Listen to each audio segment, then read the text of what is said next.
ქვით და იყო ნოყიერი მიწები და წარმოადგენდა ნახევარმთვარესავით იყო მორკალური და აქედან ეწოდა მას უშუალოდ მესოპოტამია კი ბერძნული სიტყვაა და დინარეებს შორის მიწას ნიშნავს, ესეც თავისთავად ვიცით ჩვენ, ფაქტობრივად ეს ცენტრალური ნაწილი იყო ნოყიერი ნახევარმთვარის.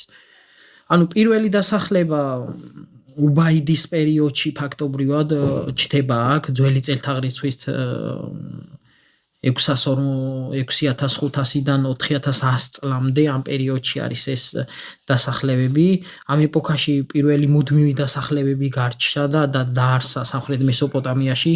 აქ გაჩნდნენ ფერმერები ფაქტობრივად გლეხები, ან არ აქვს მნიშვნელობა რას უწოდეთ, ამ შემთხვევაში ფერმერები ავიღოთ, ამ შემთხვევაში მიღებული ტერმინია, რომელიც თავისთავად მიწაზე ესახნობდნენ, მოყავდათ მოსავალი და ასე შემდეგ და ასე შემდეგ.